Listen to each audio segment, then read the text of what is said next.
Tout juste 9h, si vous nous rejoignez, c'est peut-être une journée historique que vit actuellement l'Iran.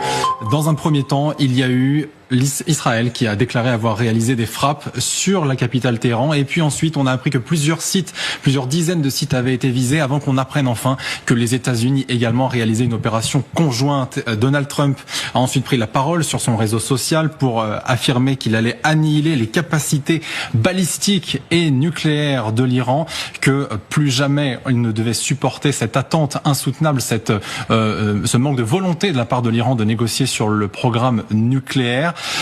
Tous nos envoyés spéciaux et nos correspondants sont avec nous ce matin pour tenter de voir comment la situation évolue minute après minute, heure après heure. On est avec Xavier de Giacomini dans les Émirats Arabes Unis. On est également avec Bethsabée Salem en Israël, également avec Nicolas Rouget à un autre endroit, à Haïfa en Israël. D'ailleurs, Bethsabée Salem, vous qui aujourd'hui êtes, je crois, à Tel Aviv, la réponse iranienne, est-ce qu'elle aura vraiment lieu? Parce qu'en vérité, c'est la question qu'on se posait ce matin lorsqu'on se demandait si l'opération israélienne allait se cantonner aux frappes de ce matin. Maintenant qu'on apprend que les États-Unis entrent dans la danse, ça peut tout changer. L'Iran aura certainement intérêt à ne pas réagir parce qu'à ce moment-là, l'opération américaine pourrait être plus forte encore.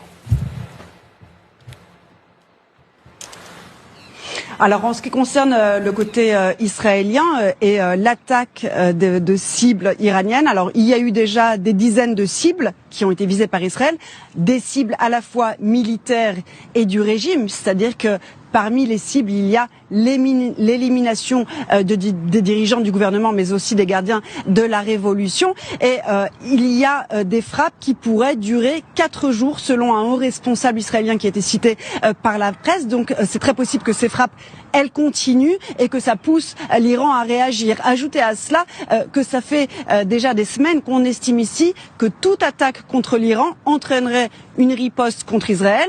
Alors effectivement, nous on s'attendait ici à ce que cette attaque soit plus rapide, mais la situation ici, c'est désormais l'état d'urgence. L'armée, la population, tout le monde est sur le qui-vive et on s'attend encore à ce que l'Iran frappe et pourrait frapper très fort, puisque l'Iran détient près de 2000 missiles balistiques. Ajoutez à cela des milliers de drones. Merci beaucoup Bethsabée Salem. Xavier de Giacomini, on vous retrouve en direct des Émirats Arabes Unis. Alors merci parce que vous êtes avec nous depuis 7h30 quasiment, lorsque l'on a appris qu'il y avait eu cette frappe préventive d'Israël à Téhéran. On a ensuite appris que d'autres villes avaient été ciblées en Iran.